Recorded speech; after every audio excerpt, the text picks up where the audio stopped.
둘째 날은 이제 가짜 종교 진짜 신앙이라는 제목으로 우리가 사사기 18장의 본문을 보도록 하겠습니다. 사사기 본문은 쉽지가 않습니다. 그리고 이 내용 자체가 어떤 교훈을 딱 이제 주는 문장이 없어요. 그냥 이 사건을 그냥 펼쳐놓고 본문 전체, 사사기 전체의 이야기 안에서 우리가 그것을 어떻게 이해할 것인가를 그냥 독자들에게 생각해 보라고 요구합니다. 그래서 일단은 이제 오늘 18장 본문은 17장의 배경하에 있거든요. 그래서 17장의 내용을 간단하게 요약해 드리겠습니다. 지난 이야기를 볼게요. 미가라는 사람이 있었습니다. 이 사람이 하여튼 문제가 있는 사람인데 자기 집에다가 예배당을 세웠어요. 원래 하나님을 예배하는 구약시대 때 하나님을 예배는 성막에서 했어야 됐거든요. 즉 하나님의 집이라고 보통 표현되는 성막에서 예배를 드렸어야 되는데 그건 실로라는 장소에 있었어요. 근데 실로에 있는 예배당으로 가서 예배를 하는 게 아니고 자기가 우상을 만들어요. 원래 하나님을 섬길 때 형상이랑 우상을 만들면 안 되거든요. 근데 우상을 대충 만들어 가지고 그냥 자기 집에다가 예배당을 만듭니다. 그리고 나서 그 뭐 제사장이 있어야 될 거 아니에요. 제사장 없으면 이제 또 예배가 불가능하니까. 그래서 길거리 돌아다니는 사실 레위인은 길거리 돌아다니면 안 되는데 어쨌든 그러니까 이제 막 어디 한 딱 정착돼 있어가지고 그 지역을 섬겨야 되는데 그냥 뭐 출세하고 싶은 어떤 한 레위인을 붙잡아다가 그냥 제사장이 돼가지고 집 예배당의 제사장을 시킵니다. 사실 이게 종교적으로 당시에는 굉장히 타락한 상황이었어요. 그러면서 이제 미가가 생각을 하대. 내가 이렇게 예배당도 잘 차려놓고 제사장도 이렇게 갖다 놨으니까 하나님께서 나한테 복 주실 거다라고 생각을 하는 장면입니다. 실제로 하나님께서 명령하신 것을 다 어기면서도요. 그 지난 이야기였어요. 근데 이제 오늘 이야기는 어떻게 했냐? 이제 먼저 제가 이야기를 요약을 해가지고 여러분들에게 말씀드릴 겁니다. 그 다음에 이 이야기에서 말하는 가짜 종교와 진짜 신앙이 어떤 것인지에 대해서 오늘 조금 내용이 어려울 수도 있습니다. 어렵다는 건 이해하기 어렵진 않을 겁니다. 그렇지만 뭔가 마음으로 받아들이기 어려운 내용일 수도 있습니다. 그렇지만 십자가를 생각한다면 여러분들이 조금씩 이해할 수 있을 만한 내용일 겁니다. 자, 살펴보죠. 먼저 이야기부터 보도록 하겠습니다. 자, 그렇게 미가하고 제사장이랑 이제 집에다 예배당을 세워놓고 그냥 잘 먹고 잘 살고 있었어요. 이대로 평안하려니 그러고 있었는데 갑자기 단 지파가 등장합니다. 이스라엘은 12지파로 이루어져 있는데 그 중에서 하나가 단 지파였어요. 그리고 18장 1절에 보면은 그때 이스라엘에 왕이 없었고 라는 말이 있습니다. 그러니까 그 말은 무슨 말이냐면 하나님이 왕이었거든요. 하나님이 이스라엘의 왕인데 그 하나님 제대로 섬기지 않았다. 왕처럼 대하지도 않았다. 이런 이야기인 거죠. 그런 상황에서 단 지파는 1절에 보면은 그때 거주할 기업의 땅을 구하는 중이었으니 이는 그들이 이스라엘 지파 중에서 그때까지 기업을 분배받지 못하였습니다. 이런 말씀이 있어요. 얼핏 보면 땅을 안 줬나? 이거 단 지파는 구할 땅이 이스라엘 내에 없었나? 이렇게 생각할 수 있지만은 실제로 성경을 문맥상 그 여호수아부터 시작해서 잘 아는 사람은 이게 뭔 소리야? 이렇게 생각할 겁니다. 왜냐하면은 원래 이 여호수아 19장에 보면은요. 이스라엘 백성들이 가나안 땅으로 들어가기 전에 미리 땅 분배를 다 했어요. 그래서 19장 40절에 보면 7제로 단자들의 지파를 위해서 그들의 가족대로 제비를 뽑았으니 그들의 기업의 지역은 소라와 에스타올과 이르세메스와 사할라핀과 아얄론과 이들라. 그러니까 여러 지역을 얘기를 해요. 그러니까 이제 보세요. 이스라엘 백성들은 그 가나안 땅의 일부를 단 지파에게 이미 분배를 했다는 거죠. 그럼 어떻게 하면 되냐? 이제 들어갈 때 그 가나안을 정복해서 잘 차지하면 되는 거였습니다. 그죠? 그리고 실제로 그 싸움을 싸우는 일도 사실은 하나님께서 함께 하셨기 때문에 그 싸움을 능히 승리할 수 있도록 도와주셨어요. 하나님을 신뢰하기만 하면요. 근데 하나님을 신뢰하지 않았죠, 문제는. 단지파는 하나님을 신뢰하고 거기 있는 백성들과 싸우면서 이제 가나안 땅의 백성들과 싸우면서 거기서 자리를 잡는 게 아니고 그냥 싸우기 싫어했어요. 그래가지고 결국은 어떻게 됩니까? 아모리 족속이 사사기 1장 34절에 보면 아모리 족속이 단 자손을 산지로 몰아넣고 골짜기에 내려오기를 용납하지 아니했다. 그러니까 싸우기 싫어가지고 이렇게 짱박혀 있었습니다. 사실 이제 하나님의 명령에 순종하는 게 귀찮았던 거죠. 그런 상황에서 어쨌든 얘들이 먹고 살긴 해야 될 거니까 어디 정착을 해야 될 거 아니에요. 정착을 못하고 계속 유목민으로 살고 있었거든요. 그러니까 정착을 해야 되는데 그래가지고 어디 땅을 가가지고 정착을 할까 그러고 있었어요. 사실 이 자체가 단 지파 전체가 하나님의 말씀에 불순종하는 상황이었던 거죠.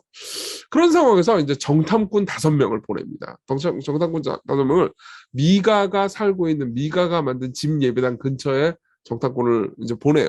뭐 그냥 우연히 보낸 거죠. 그래서 가서 보니까는 이제 뭐 어디 머물 곳이 있나, 정탐꾼이라 하더라도 머물 곳이 있나 하다가 이제 미가의 집에 들어가가지고 정착을 참 며칠 잡니다. 그때 당시 고대 근동사회에서는 누가 나그네가 손님이 오잖아요. 그럼 집에 재워주는 게 일종의 의무였거든요. 율법이기도 하고요. 그래가지고 딱 있는데 앉아 있는데 어디 레위인이 하나 있어요. 제사장을 하고 있어요. 근데 잘 들어보니까 저 남자 좀 약간 이상해. 말투도 좀 이상하고 이 사람이 이제 에브라임 출신의 그 베들레헴 출신의 어투 자체가 좀 약간 이 사투리도 좀 쓰고 그랬던 것 같아요. 우리나라도 이제 경상도에 사투리를 쓴다. 그러면 딱 이렇게 듣고 알아듣잖아요. 쌀 해봐. 그럼 살 막 이렇게 얘기한다면 놀리는 거 아닙니다. 경상도 방언이 그렇다고요. 근데 어쨌든 간에 딱 듣고 보니까 이제 안 거예요. 그래가지고 이제 그 정탐꾼이 레위인한테 그 집 예배당을 잘 섬기고 있는 약간 이상하고 하나님 말씀 순종할 생각이 없는 레위인 제사장한테 가가지고 물어봅니다. 누가 너를 이리로 인도했으며 네가 여기서 무엇을 하며 여기서 무엇을 얻었냐 이렇게 물어봅니다. 그럼 보통 레위인들은 자기가 정착되어 있는 땅에 있고 그 지역에서 섬겨야 되는데 약간 얘는 이 집 예배당을 섬기고 있는, 지금으로 치면 이제 목사인데 뭔가 이상한 목사인 거예요. 그래가지고 그 레위인이 그 목사, 지금으로 치면 목사가 미가가 이렇게 해가지고 나를 대접하고 나를 고용해서 나를 자기의 제사장으로 삼았습니다. 무슨 말입니까? 이 집 미가가 부자인데요. 딱 봐도 부자인 거 알아. 근데 이게 여기서 이게 제사도 지내고 설교도 하고 그러면은 저한테 연봉 1억에 그랜저를 줬습니다. 그래서 잘 끌고 다니고 있습니다. 이렇게 얘기를 한 거예요. 그러니까 정탐꾼이 뭐라고 그러냐면, 야, 그럼 너 목사구나. 우리를 위해서 하나님께 물어봐서 우리가 가는 길이 형통할지 한번 좀 알아봐줘요. 이렇게 얘기를 합니다. 이제 우리가 복 받겠냐? 우리가 이 동네에서 좀 땅 차지하려고 돌아다니는데 복 좀 받겠어? 그러니까 레위인은, 이 제사장은요, 제 생각에는 하나님 말씀 잘 몰라요. 거의 몰라요. 일단은 하나님 말씀을 잘 모르잖아요. 근데 목회자가 하나님 말씀을 잘 모르면 할 말이 하나밖에 없어요. 축복을 하는 거죠. 자, 복 받아라. 그러면서 평안히 가라. 너희가 가는 길은 여호와 앞에 있느니라. 이렇게 얘기를 합니다. 제 생각에 이거 생각 안 하고 한 말입니다. 자, 그리고 나서 어떻게 되냐? 단 지파가 정탐꾼이 또 이제 자기 원래 일을, 스파이 일을 해야 될 거 아니에요? 딱 돌아보니까 라이스라는 땅이 있었어요.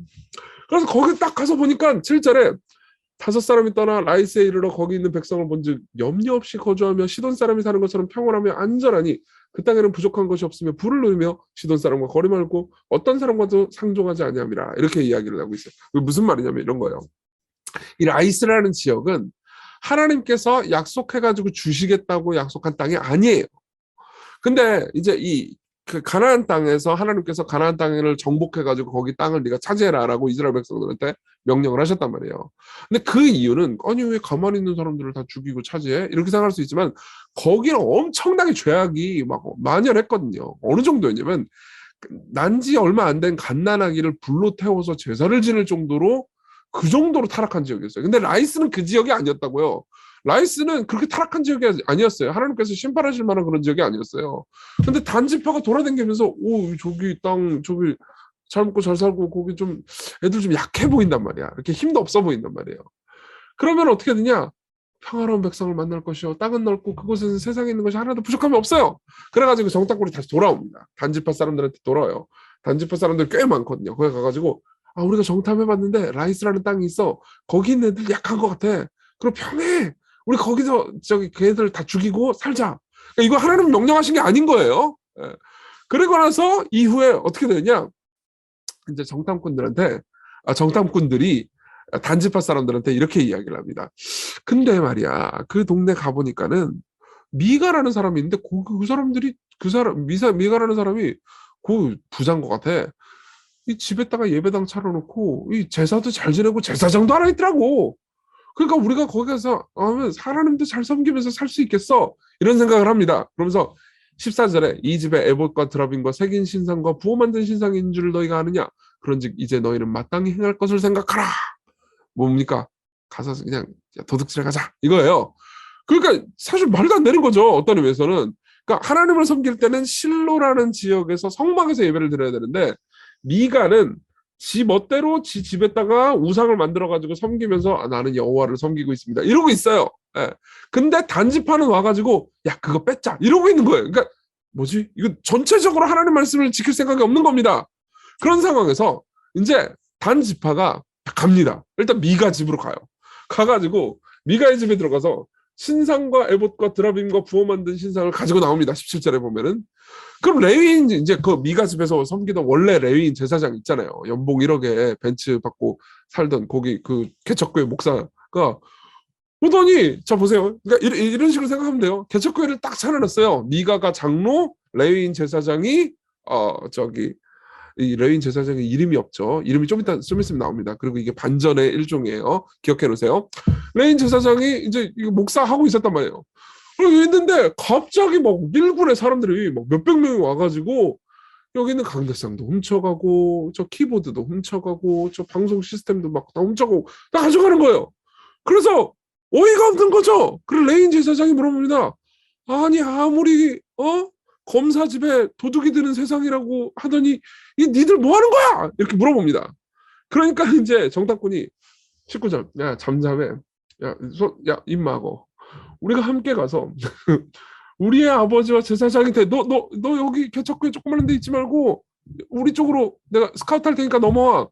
네가 한 사람의 집에 제사장이 되는 것과 이스라엘 한 지파 한 족속의 제사장이 되는 것 중에서 뭐가 더 낫겠니? 라고 물어봅니다. 간단하게 얘기하자면 이런 거예요. 야, 너 지금 여기서 얼마 받아? 연봉 1억에 그랜저 끌고 있어요. 야, 우리가 연봉 3억 줄게. 그리고 벤츠 줄게, 벤츠. 그리고 집 한 채 줄게. 일로. 이 조그만한 소형교회에서 뭐 하는 거니? 지금 우리 몇천 명이 있는데 여기 와가지고 대형교회에서 우리 목사해. 그러니까 제사장이 얼마나 좋습니까?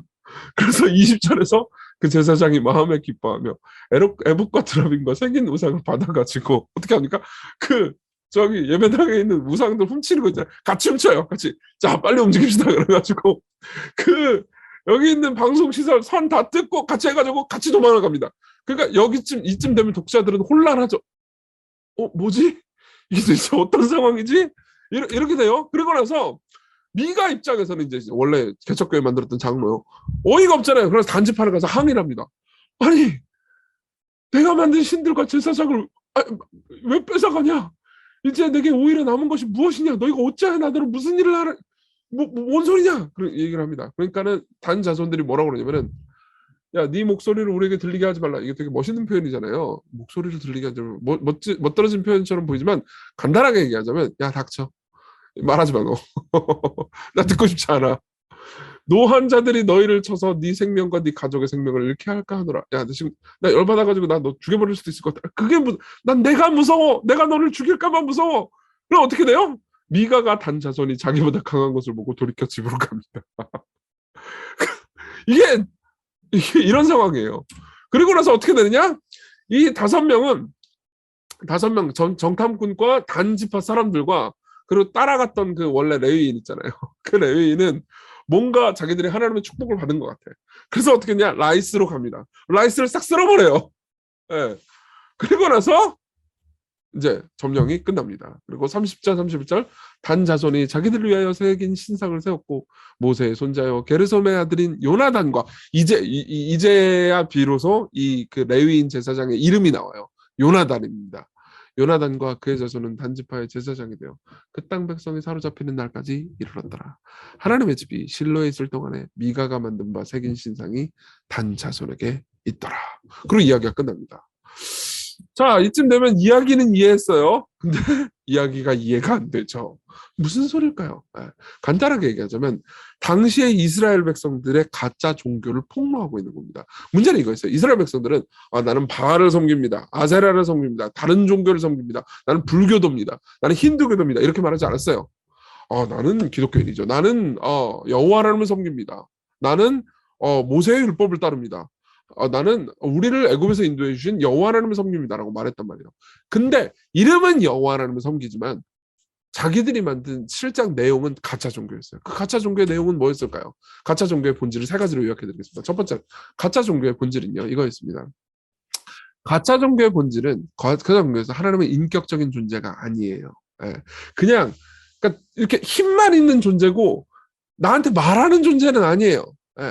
단지파는 하나님의 뜻을 따라서 원래는 아모리 족속, 즉 이제 이스라엘 땅 안에 하나님께서 주신 땅 안에 있는 사람들을 대적해서 그들을 쳐서 거기서 땅을 차지했었어요. 근데 엉뚱한 라이스 평안하게 잘 살고 있는데 잘못한 것도 없는 그들을 치는 게 하나님의 뜻이라고 생각해요. 10절에 보면 이게 진짜 무시무시한 말인데, 너희가 가면 평화로운, 정탐꾼이 단지파 사람들한테 하는 말입니다. 평화로운 사람을, 백성을 만날 것이고 그 땅은 넓고 그곳에서는 세상에 있는 것이 하나도 부족한 게 없어요. 하나님이 그 땅을 너희 손에 넘겨주셨느니라. 자, 보세요. 이게 되게 멋있는 말 같잖아요. 주께서 너희들에게 그 땅을 넘겨주셨다. 이렇게 이야기를 하니까, 와, 이거 되게 멋있는 말 같다 싶잖아요. 근데 제가 여러분들한테 이 말을 이렇게 얘기했다고 해보세요. 아니, 뭐 어디 가서 도둑질을 해요. 도둑질, 목사인데. 목사 가가지고 도둑질 해가지고 막 은행에서 강도를 한 다음에 한 10억 들고 그래서 주께서 제게 이 10억을 주셨어요. 그래서 간증을 한다고 해보세요. 그러면 여러분들 얼마나 가증스럽겠어요. 말도 안 되는 소리를 해. 그러면서 하나님을 이용하는 거잖아요. 그렇죠? 그러니까 사실은 하나님께서 넘겨주신다고 말씀하신 적이 없고, 그러면서도 여호와 이름을 사칭합니다. 예. 왜 이게 가능할까요? 사실은 하나님을 인격적으로 대하는 게 아니에요. 하나님께서 나한테 무슨 말씀을 했고 내가 하나님이 어떤 분이신지 모르는 거예요. 사실은 나는 하나님을 알 생각은 없습니다. 내가 그냥 종교 생활을 하는 이유는, 교회도 다니고 왔다 갔다 하면서 여러 가지 일을 하는 이유는 그분의 힘을 내가 빌리고 싶을 뿐이지 그분을 알고 싶은 건 아닌 거예요. 그래서 거짓 종교는 하나님의 입을 막고 자신의 입만 엽니다. 성경에 보면, 잠언에 보면 이런 말씀이 있어요. 28장 9절. 사람이 귀를 돌려 율법을 듣지 않으면 그의 기도도 가증하니. 예. 우리가 기도를 하는 건 좋은 일이라고 생각하잖아요. 맞아요. 좀 이따 우리 기도할 건데 기도를 하는 건 좋은 일입니다. 그렇지만 하나님이 어떤 분이신지 알 생각도 없고, 당신이 누군지, 당신이 나한테 뭘 원하는지, 당신이 나를 위해서 무슨 일을 하셨는지 그건 난 잘 모르겠습니다. 일단 내가 지금 힘들고 내가 기도 제목이 있는데 그거나 들어주시고, 내가 그거 들어주시면 헌금 얼만큼 해드릴게요. 이게 진짜 가증한 기도라는 거죠. 예. 스팀 켈러 목사님은 이 사사기의 이야기를 쭉 해설하면서 이렇게 얘기합니다. 진짜 사람과의 인격적인 관계 속에는 상대방이 당신의 의견에 대립하고 당신의 심기를 불편하게 할 수 있다. 그때 당신은 그것과 씨름해 나가며 더 깊은 친밀감을 일구어 나가야 된다. 맞죠? 인간, 제가 배도사님이랑 친밀하게 사귀다 보면은 배도사님하고 저하고 다른 존재잖아요. 그러니까 배도사님이 하는 말이 제 마음에 안 들 수 있고, 제가 하는 말이 배도사님 왜 이렇게 고개를 잘 끄덕이시는지 모르겠지만 어쨌든 배도사님 말이 마음에 안 들 수 있죠. 그거 어떻게 해야 돼요? 넌 무조건 내 말에 순종해. 그거는 교제가 아니죠. 그렇죠? 압제죠. 그렇죠? 좀 통제하는 거잖아요. 그런 식으로 우리는 하나님을 대한다는 거죠. 우리는 하나님의 어떤 면들 중에서 좋아하지 않는 부분을 지적으로나 심리적으로 그냥 무시해버릴 수 있다. 여러분들이 성경에 읽다가 마음에 안 드는 거 있잖아요. 그럼 그냥 뭐 이건 나는 내가 믿는 하나님이 이렇지 않아. 그럼 사실 내가 하나님을 멋대로 만들어버리는 거라는 거죠. 그럼 우리는 우리의 가장 깊은 욕망에 동의하지 않는 하나님을 가지지 못하게 된다. 이건 슬픈 일이다. 또한 우리에게 안 되라고 말씀하실 수 있는 하나님을 가지지 못하게 된다. 진짜 하나님과 교제하는 건 우리에게 안 되라고 말하는 하나님을 가지는 겁니다. 거짓 종교의 신은 우리에게 노라고 말하지 않습니다. 그래, 이제 문제가 있지만 어쨌든 난 널 사랑하니까 대충 넘어가자, 이렇게 말합니다. 그렇지만 진짜 성경의 하나님은 우리에게 그건 잘못이다. 너는 그렇게 생각해서는 안 된다. 네 생각에 내가 이해되지 않는다 하더라도 내가 너보다 지혜롭고 내가 너를 만든 신이란다 라고 말해주는 진짜 하나님이라는 거죠. 그러면은 진짜 종교와 참된 신앙과 달리 거짓 종교는 어떤 결과를 맞습니까? 거짓 종교는 결국 모두를 파멸시킵니다. 자, 미가를 한번 생각해 보세요. 미가는 우리 어제 볼듯이 17장에서는 거짓 종교를 만들어요. 그리고 거짓 제사상 세웁니다. 그리고 나서 이 거짓 종교가 내게 평안을 주려니, 그러면서 이제 여호와께서 내게 복 주실 줄 아노라 라고 생각합니다. 그러니까 사실 하나님을 알 생각은 없고 그냥 하나님에 대해서 멋대로 생각하면서 하나님께 내가 순종하고, 그러니까 뭔가 공로를 쌓고 뭐 헌금도 내고 이것저것 해주면 하나님께서 나에게 복 주시겠거니 하는 것은 결국 그런 종교는 나를 배신합니다. 실제로 어떻게 됐어요? 단 자손이 자기 길을 간지라. 미가가 단 자손이 자기보다 강한 것을 보고 돌이켜 집으로 들어갔더라. 결국 다 뺏겨버리죠. 그렇죠? 결국 미가는요, 자신에게 복을 줄 거라 믿은 그 신을 빼앗깁니다. 오히려 이러한 우상 숭배를 하지 않았다면 겪지 않을 고통을 겪죠. 만일 미가가 처음부터 엄마의 돈을 훔치지도 않고, 그리고 훔쳤다고 하면 나중에 이제 회개하고 참된 하나님을 바르게 섬겼다면은 이 단지파 사람들이 와가지고 그 집에 머물면서 뭐 뺏어가고 강탈해가고 고통스럽게 할 일 자체가 없었잖아요. 그렇죠? 근데 자신이 거짓 종교를 세우니까는 어떻게 됩니까? 거짓 종교를 원하는 사람들한테 약탈당했죠. 그렇죠? 그런데다가 단 자손은 잘 됐냐? 아니에요. 단 자손도 결국은 파멸됩니다. 이 18장의 이야기를 끝나는 걸 보면은 18장의 이야기는 어떻게 끝나냐면은 그러니까 단 자손이 라이스라는 지역을 다 뺐고 미가의 제사장하고 미가 집에 있는 우상들도 다 뺐고 다 먹고 단자손이 잘 됐더라 하는 걸로 끝나는 것처럼 보입니다. 그런 것처럼 보여요. 그러니까 나쁜 일을 했는데 형통했더라라고 된 것처럼 보입니다. 근데 실제로 성경 전체로 가잖아요. 그 이유는 그 이후에는 단자손이 사라집니다. 실제로 계시록 7장 4절부터 8절에 보면은요. 12지파씩 12,000명씩 14만 4천 명의 성도들을 말해주거든요. 이 14만 4천은 사실 상징적인 숫자로서 예수 그리스도를 믿고 그분을 따르는 모든 성도들 전체를 다 가리키는 표현이에요. 나중에 여러분들이 계시록 제가 옛날에 강의한 거 한번 올려드린 적 있잖아요. 카톡방에 그거 들으면 이제 거기서 잘 이야기 들을 수 있을 겁니다. 근데 거기 단지파는 빠져 있어요. 왜 그러냐? 그러니까 단지파는 형통한 것처럼 보이지만 실제로 하나님께로부터 사실 버림받은 거죠. 그의 악한 선택으로 인해서. 사사기만 보면 사실 악이 승리한 것처럼 보입니다. 그렇지만 하나님은요 결국은 이 악을 마지막으로 심판하시죠. 거짓 종교는요 단지파도 원래 거짓 종교를 원했잖아요. 그로 인해서 하나님과 끊어졌습니다. 사실요. 그러니까 사실 어떤 의미에서 지옥은요. 제가 여러 번 말씀드린 적이 있지만은 본인이 원해서 선택하는 겁니다. 본인이 원해서 선택하는 거예요. 난 하나님께로부터 떠나고 싶습니다. 난 하나님과 관계와 교제를 맺고 싶지 않습니다.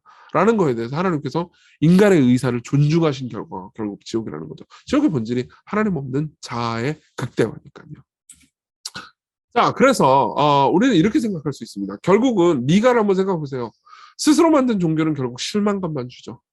우리가 무엇을 우리의 신으로 삼든 돈이든 권력이든 인간관계든 심지어 성경의 하나님을 축소시킨 인간 버전의 하나님이든 그래서 우리를 구원해 주지 못합니다. 직업을 신으로 삼는 사람은 너무 강한, 즉 너무 능력이 있거나 너무 인맥이 좋거나 너무 운이 좋은 누군가에 의해서 자신의 복된 길이 막히는 걸 결국은 경험하게 될 겁니다. 여러분들이 여러분들의 외모를 신으로 삼는다면요. 외모로 인해서 내가 의미 있고 가치 있다고 느낀다면 결국 세월을 견뎌내지 못하겠죠. 그렇죠? 우리가 그 궁극적으로요. 축복을 구하는 모든 거짓 신들을요. 결국 죽음이 제거할 겁니다.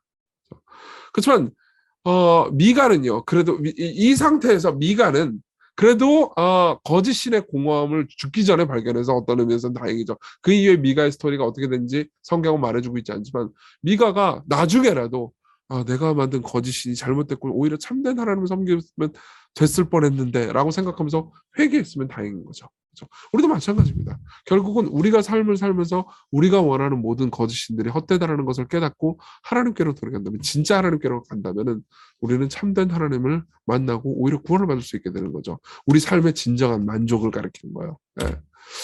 그리고 마지막으로 거짓 종교의 구원자를 한번 생각해보죠. 이 거짓 종교의 구원자는 레위인입니다. 사실 이 레위인이 소름 끼치는 반전이에요. 레위인을 보면은 사실은 단지파도 그렇고 미가도 그렇고요. 둘 다 레위인을 일종의 구원자로 여겨요. 레위인 여기 말하는 제사장이요. 예. 미가도요. 레위인을 맞이하고 들어오자마자 이제 하나님께서 나한테 복 주시겠지라고 생각하고 이 단지파도 레위인을 그토록 가지고 싶어합니다. 우리가 연봉 더 많이 줄게, 벤치 줄게, 우리 따라와 이렇게 한 거죠. 그죠? 근데 실제로 그 레위인 그 거짓 종교의 거짓 구원자 있잖아요. 그 거짓 구원자는 축복 앵무새에 불과합니다. 그 제사장이 그들에게 이르되 평안히 가라 너희가 가는 길을 여호와 앞에 있느니라 축복을 앵무새처럼 반복할 뿐이에요. 그리고 그는 자신의 출세를 위해서 사람들을 이용하는 거짓 종교의 구원자입니다. 그래서 실제로 보잖아요. 그럼 막판에 되게 거대한 반전이 나오는데요. 자 보세요. 18장 30절에 보면은 이런 이야기가 나와요. 단 자손이 자기들을 위해서 생긴 신상을 세웠고 모세의 손자여 게르솜의 아들인 요나단과 이 요나단이 바로 그 레위인 제사장의 이름인 거예요. 그러니까 사사기를 기록한 사람은 이 17장 18장을 기록하면서 레위인 제사장의 이름을 끝까지 안 가르쳐주다가 18장 맨 마지막에 딱 가르쳐줍니다. 근데 가르쳐줄 때 1차 독자들이 깜짝 놀랐을 겁니다. 왜요? 모세의 손자라는 이유 때문이에요. 네. 모세의 손자라는 말을 듣자마자 깜짝 놀랐을 겁니다. 왜 그러냐? 보세요. 모세의 손자잖아요. 그러면은 이런 게 하는 거예요. 모세야말로 얼마나 경건한 사람입니까? 그렇죠? 그 경건한 사람의 손자는 하나님을 이용하는 막대 먹은 놈이었다는 거죠. 그렇죠? 그런데다가 더 중요한 건 뭐냐면 원래 제사장은 모세의 손자가 하면 안 돼요. 아론의 손자가 해야 됩니다. 원래 제사장은 아론 지파의 사람이어야 돼요. 모세는 물론 경건한 집안이고 명문 가정이긴 하지만 레위인이라 하더라도 모세 쪽의 반열의 사람들은요. 제사장을 할 수 없어요. 근데 지가 제사장이라고 그래서 하고서 돌아다닌 거예요. 그러니까 사실상 이 레위인 제사장은 심지어 자격도 없는 사기꾼이었다는 거죠. 이해되시죠? 그렇죠? 이걸 딱 얘기해 주면서 이 레위인의 존재로 인해서 모두가 고통스럽게 됐습니다. 그렇죠? 그는 자신을 위해서 단집하든 미가든 누구든 이용해요. 디모데전서 6장에 보면 이런 사람들을 가리켜서 얘기하는 게 있습니다. 마음이 부패해지고 진리를 잃어버려 경건을 이익의 방도로 생각하는 자들의 다툼이 일어난다고요. 경건을, 그러니까 자신은 이제 제사장입니다. 레위인입니다. 근데 실제로요, 자신이 제사장이고 레위인인 걸 자신은 이익을 얻게 되는 방도로 써먹고 있다는 거죠. 예컨대 이런 거예요. 저는 목사죠. 신학대학원을 졸업했습니다. 목사 안수를 받았고 목사 자격증, 라이센스를 가지고 있어요. 근데 이걸 가지고 여러분들을 등쳐먹는 걸 용도로 예배도 드리고 뭐 설교도 하는데 설교를 여러분들을 고통스럽게 만들려는 나의 이익을 추구하려는 이유로 설교를 할 수도 있는 거잖아요. 그렇죠? 이게 바로 사실은 이때 당시 이 레위인이 하고 있었다는 거죠. 심지어 모세의 손자, 자격도 없는 사람이었는데요. 그렇죠? 그리고 사람들은 이중적으로 충격을 받죠. 모세의 손자가 지금까지 아론의 손자가 아니고 제사장 노릇을 해먹었다고? 라는 생각과 동시에 근데 왜 모세의 손자가 이렇게 불경건하지? 모세는 그토록 경건했는데 말이야. 이런 생각을 하게 만든다는 거죠. 이게 바로 거짓 종교의 구원자입니다. 자, 그럼 진짜 신앙으로 가죠. 진짜 신앙은요, 하나님과의 관계를 추구합니다. 디모데후서 4장을 짜려보면 하나님 앞과 살아있는 자와 죽은 자를 심판하실 그리스도 예수 앞에서 그가 나타나실 것과 그의 나라를 두고 엄히 명하노니 너는 말씀을 전파하라. 때를 얻든지 못 얻든지 항상 힘쓰라. 범사의 오래 참음과 가르침으로 경책하며 경계하며 권하라. 라고 선배 목회자인 바울이 후배 목회자인 디모데한테 명령을 합니다. 그러면서 때가 이르리니 사람이 바른 교훈을 받지 않고 귀가 가려워서 자기의 사욕을 따를 스승을 많이 두고 또 귀를 진리에서 돌이켜 허탄한 이야기를 따르리라 라고 명령합니다. 사실 이 신약시대의 1세기나 지금이나 아니면 사사시대의 그 거의 저 1000몇백 년 전 그때나 사실상 똑같다는 거죠. 진짜 신앙은 하나님과의 관계를 추구합니다. 진짜 하나님을 원해요. 하나님, 그래서 나한테 말씀하시는 하나님을 원합니다. 그렇지만 가짜 신앙은 하나님이 나한테 뭐라고 말하는지에 대해서는 관심이 없고 내가 하나님께 말을 해서 뭔가 구해내는 것만 원하죠. 실제로는 하나님을 이용하는 겁니다. 그래서 이 지점에서 제가 여러분들에게 이런 이야기를 해드리고 싶어요. 레이먼드 브라운이라는 이 신학자가 한 말을 여러분들에게 전달해주고 싶습니다. 제가 되게 좋아하는 말입니다. 때때로 저는 제가 목회했던 회중들에게 장로교 교인들은 신학적으로 빈약한 설교를 원치 않았기 때문에 신학적 지식이 없는 목사들을 설교자로 거의 부르지 않았다는 역사를 상기시켜주곤 했습니다. 뭐 꼭 장로교뿐만은 아니지만 어쨌든 이분이 이제 장로교 목사니까 장로교 이 프라이드를 뿜뿜 하시는 거죠. 그러한 일은 매우 올바르고 적절한 일이었습니다. 하지만 그와 동시에 저는 또한 신학적 지식이 있는 설교자라면 하나님에 대해서 무지한 성도들을 결코 용납하지 않을 것도 지적해 주었습니다. 무슨 말인지 이해되십니까? 그러니까 좋은 목사를 가져야 된다. 이게 핵심이 아닙니다. 하나님을 아는 사람이라면요. 하나님을 모르는 상황에 있는 사람들을 뭐 최소한 답답해서라도 내버려둘 리가 없다는 거죠. 진짜 신앙은 하나님을 알려고 하는 신앙입니다. 진짜 하나님을 알고 싶어해요. 자기의 손에 놓고 조종할 수 있는 신이 아니고요. 사실 여기 이 사사기 17, 18장에 나오는 이야기의 모든 인물들은 하나님을 자기의 손에 놓고 조종하려고 만들지 하나님을 섬길 생각이 없습니다. 이 지점에서 제가 어떤 이야기를 좀 해드리려고 합니다.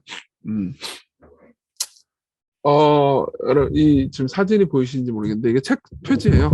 책 표지인데 엘리자베스 엘리엇이라는 사람이 쓴 소설입니다. 제목이 뭐냐면 No Graven Image, 그러니까 만들어진 형상이 아닌이라는 뜻이에요. 만들어진 형상이 아닌, 그러니까 진짜 하나님을 가리키는 거죠. 우리가 만든 가짜 하나님이 아니고 진짜 하나님을 가리키는 내용의 소설이에요. 소설. 소설의 내용을 좀 간단하게 얘기해 드릴게요. 소설의 내용이 뭐냐? 마가렛이라는 등장인물 주인공이 나옵니다. 이 마가렛은 선교사예요. 그래서 아마존에 가가지고 선교를 합니다. 근데 아마존에서 어떤 부족을 대상으로 선교를 하는데 그 부족에 보면요, 페드로라는 남자가 나와요. 이 남자는 영어도 알고 자기 언어도 아는 그러니까 이중 언어 구사자예요. 그리고 이 페드로와 함께 마가렛은 성경을 번역하기 시작합니다. 그리고 페드로가 있음으로써 그 지역에 복음을 전하는데 통학을 할 수 있어요. 사실 베드로는 되게 중요한 거죠. 그리고 그 모든 것이 성경 번역부터 시작해가지고 그 지역 선교가 너무나 순조롭게 잘 이루어졌어요. 그래서 마가렛은 이게 하나님께서 나를 인도해 주시구나, 하나님의 놀라운 섭리야 라고 생각하면서 기뻐합니다. 그러다가 베드로가 어디가 아파가지고 이 마가렛은 이제 간호사가 됐거든요. 그래가지고 페니실린 주사를 놓습니다. 문제는 페니실린 부작용이 일어난 거예요. 그래서 페드로가 갑자기 엄청난 고열에 시달리더니 죽어버립니다. 죽어버려요.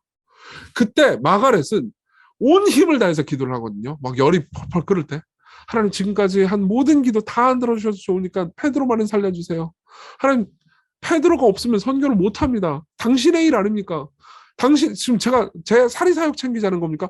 하나님의 일, 하나님의 영광을 높이기 위한 선교를 하려고 할 때 하나님, 우리는 페드로가 필요합니다. 페드로를 살려주세요. 그럼 어떻게 되냐? 결국 죽어요. 그리고 나서 페드로의 무덤가에서 오열합니다, 마가렛은. 그래서 왜 하나님이 진짜 사랑이시라면, 하나님께서 진짜 우리를 사랑하시고 또 이 아마존을 사랑하시고, 아마존의 하나님의 일을 내가 지금 사리사욕 책임다는 게 아니고 선교하자는 건데 왜 하나님께서 이런 고통과 불행을 우리에게 안겨주십니까?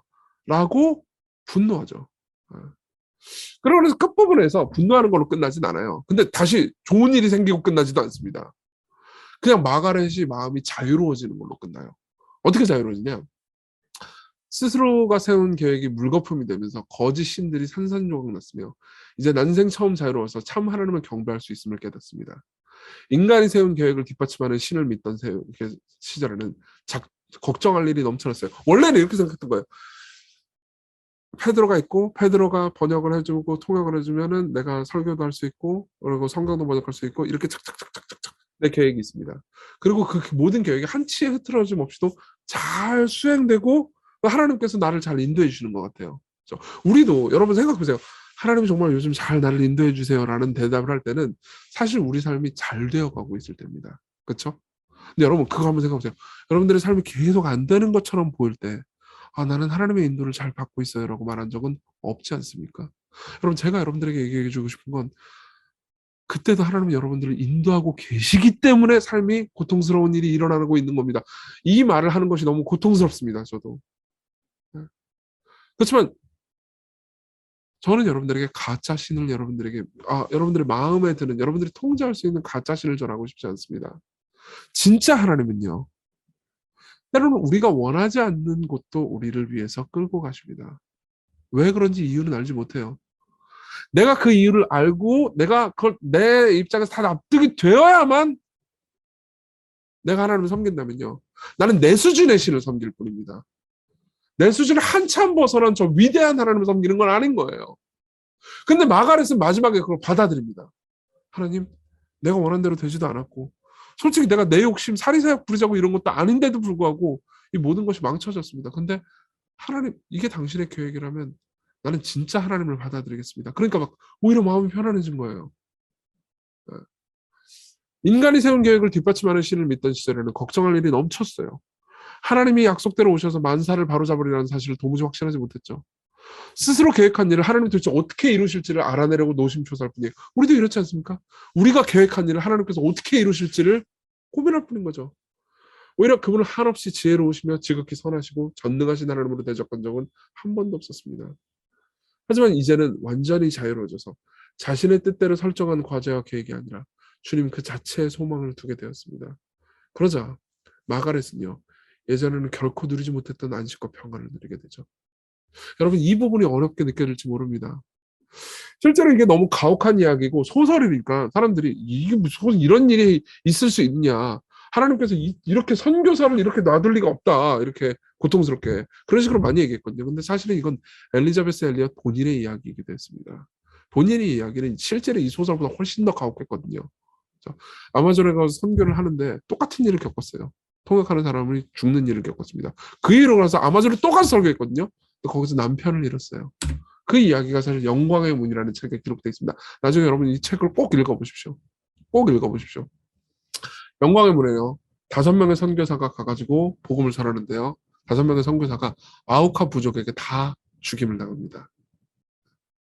그러고 나서 그 뒤에 이야기는 어떻게 되느냐? 해피엔딩처럼 돼요. 다시 엘리자베스 엘리엇이 아들을 데리고 아우카 부족으로 가고요. 거기서 부흥이 일어납니다. 거기서 사람들이 다 회심을 하게 돼요. 그러고 나서 엘리자베스 엘리엇은 마지막에 이렇게 얘기합니다. 알다시피 교회사에서 순교자들의 피가 미랄이 되는 경우는 허다하다. 흔히 이 대목에서 많은 사람들은 간단한 방정식을 떠올리고 싶어한다. 5명이 죽었으니 몇 배의 아우카 크리스천이 생기리라는 식이다. 그럴 수도 있다. 그다음 뭐라고 하냐면 하지만 아닐 수도 있다. 하나님은 하나님이시다. 주님이 우리의 사고방식에 따라 움직여주기를 요구한다면 그분을 마음의 보좌에서 끌어내리는 것과 같다. 아, 이렇게 고통스러운 일을 겪었으니까 나중에 좋은 일이 생기겠지. 그러면서 우리의 계획대로 하나님이 움직여주기를 기대하는 것은 사실 우리가 만든 신을 섬기는 거지 진짜 하나님을 만나는 게 아니라는 거죠. 이는 예수님을 시험하던 사탄이 네가 만일 하나님의 아들이었든 자기를 구원하고 십자가에서 내려오라고 조롱하는 것과 다르지 않다. 우리가 바라는 대로 역사하시지 않을 거면 하나님은 이 5 선교사를 그렇게 데려가실 권리가 없어 라는 생각에는 불신, 더 나아가 반역이 도사리고 있다. 이렇게 얘기합니다. 자, 여러분 이 이야기 어렵게 느껴질지 모릅니다. 근데 제가 이 얘기를 해드리고 싶어요. 여러분 여기서 나오는 우리가 나오는 이 레위인 제사장을 생각해 보십시오. 이는 이기적인 제사장이었습니다. 그렇죠? 그렇지만 우리를 만족시켜주는 제사장이죠. 그렇죠? 우리에게 좋은 말을 해주는 제사장입니다. 하나님은 늘 당신을 형통하게 해줄 겁니다. 그렇죠? 사실 깊이 생각하지 않는 제사장이죠. 그렇죠? 예수 그리스도는 어떤 분이십니까? 이 레위인 제사장보다 훨씬 더 나은 진짜 제사장은 어떤 분입니까? 진짜 제사장은요. 우리를 이용하기 위해서 사리사욕을 챙기는 제사장이 아니고 우리를 섬기기 위해서 자신의 모든 것을 주신 제사장이십니다. 근데 그분이 내놓은 게 뭡니까? 그분의 목숨입니다. 여러분 생각해 보십시오. 그분이 내놓은 건 그분의 목숨입니다. 생각해보세요. 여러분들이 어떤 사람을 돕고 싶어요. 그죠? 어떤 사람을 돕고 싶은데 이 사람이 진짜 큰 공경에 처했어요. 엄청난 희생이 필요로 합니다. 그럼 여러분들이 이 사람을 도울 때 어느 정도까지 상상하겠습니까? 내 돈을 상당수를 턴다? 상상할 수 있겠죠. 내가 사랑하는 사람이라면요. 그죠? 내가 꽤나 희생을 한다? 이것도 괜찮을 겁니다. 내가 진짜 사랑하는 사람이고 내가 섬기고 싶은 사람이라면요. 근데 내 아들을 내놓는다? 이건 아니죠. 맞죠? 내 아들을 내놓는다? 이건 아니죠. 아무리 괜찮은 사람이라도. 하물며 이 사람이 내가 사랑하고 괜찮아하는 사람 정도가 사람이 아니고 원수예요. 그럼 어떨까? 아무것도 내놓을 수 없죠. 우리는 보통 이렇습니다. 근데 원수를 위해서 내 아들을 내놓는다? 우리는 이 이야기를 너무 익숙하게 들어서 그냥 당연한 것처럼 들리지만 사실 상상도 할 수 없는 일입니다. 말도 안 되는 이야기예요. 원수를 위해서 내 아들을 내놓는다? 오히려 이 이야기가 너무 커서 말도 안 되는 이야기입니다. 왜 이게 가능한지 아십니까? 하나님이요, 우리 손에 잡히는 분이 아니고 우리가 상상한 것보다 훨씬 더 큰 분이기 때문입니다. 여러분들이 섬기는 하나님은 우리 손에 잡히시는 분이 아닙니다. 우리가 생각하고 상상한 것보다 훨씬 더 큰 분이죠. 우리 같이 기도합시다. 다음 장은 아까 다 얘기했습니다. 여러분들에게 어려운 과제를 던져준 것 같지만 우리 함께 기도했으면 좋겠습니다. 올 한 해 하나님을 좀 알아갈 수 있게 해주십시오. 어제 얘기 기억나세요? 내가 더 커질수록 하나님 더 크게 보인다고요. 저는 오늘 어려운 이야기를 던졌습니다. 엘리자베스 엘리엇 이야기를. 그러니까 여러분들에게 쉽게 납득되지 않을 거라고 생각합니다. 그렇지만 이 지점을 여러분들이 통과해야, 이 지점을 통과해서 여러분들이 성장하잖아요. 그럼 여러분들은 진짜 더 큰 하나님을 보게 될 겁니다. 예. 삶에서 우리가 고통을 만날 때 우리는 왜 하나님께서 나에게 이렇게 대하시는가 생각하면서 괴로워합니다. 그렇지만 하나님이요, 우리가 상상할 수 있는 것보다 훨씬 더 큰 분이고 훨씬 더 지혜로운 분이기 때문에 이 고통마저도 우리에게 선으로 바꾸실 수 있다는 것을 믿기 시작하잖아요. 그럼 여러분들은 훨씬 더 큰 하나님을 만나면서 훨씬 더 큰 평안을 얻게 될 겁니다. 우리 같이 기도할 때 하나님을 더 알아가는 새해가 되게 해달라고, 하나님을 깊이 경험하게 해달라고, 올 한 해 성장해서 하나님을 더 많이 알아가게 해달라고 같이 기도합시다.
우리 다음 기도 제목 드리겠습니다. 여러분, 우리 삶이 순탄하고 형통하는 것처럼 보이면 하나님의 인도를 느껴요. 하나님께서 나를 완벽하게 인도해 주시는 것 같아요. 라고 말씀하거나 생각해 보시지 않았습니까? 맞습니다. 하나님께서 여러분들을 잘 인도해 주고 계세요. 너무 감사한 일입니다. 여러분들한테 그런 일이 계속 있기를 바랍니다. 그렇지만 살면서 이해되지 않는 일들이 있다 하더라도 하나님 우리를 버리신 게 아닙니다. 여전히 여러분들을 사랑하고 계세요. 그 모든 일들이 우리가 원하는 방식, 우리가 이해되는 방식으로 굴러가는 건 아니지만 그렇다고 하나님께서 여러분들을 안 사랑하시는 게 아닙니다. 오히려 그분의 사랑이 더 크고 깊을 수도 있습니다. 그렇게 느껴지지 않는 이유는 우리가 하나님을 우리가 이해하는 버전으로 축소시키기 때문인지도 모릅니다. 같이 기도할 때 진짜 하나님을 만나게 해주십시오. 그리고 그 진짜 하나님을 만나는 진짜 더 크신 하나님을 볼 때만 느낄 수 있는 평안, 내 삶 전체를 다 주께 맡겼기 때문에 누리는 위대한 평안을 경험하게 해주십시오. 그렇게 같이 기도합시다.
네, 마지막으로 이렇게 얘기해 드리고 싶습니다.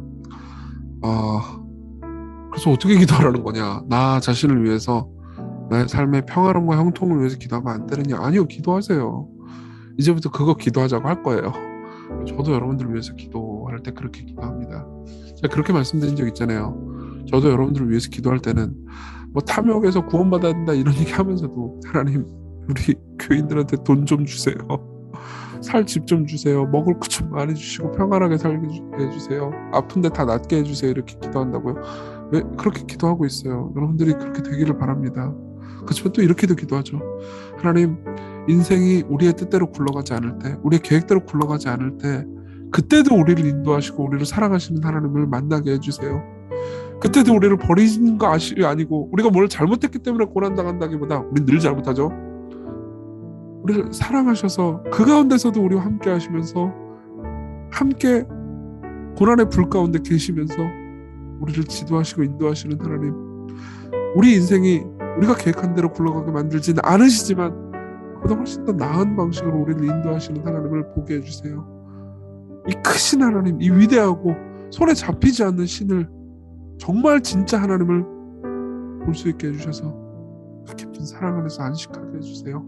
같이 자기 자신을 위해서 그리고 가족을 위해서 함께 기도했으면 좋겠습니다.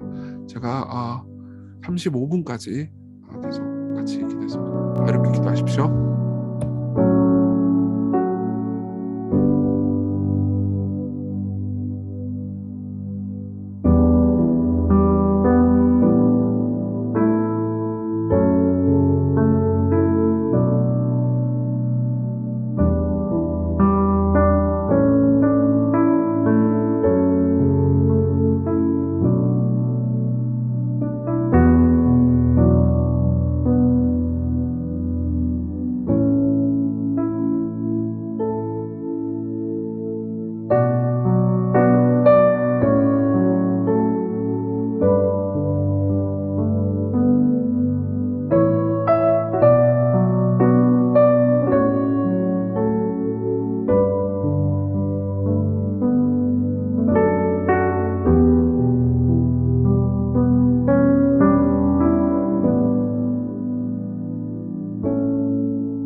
자, 기도하고 마치겠습니다.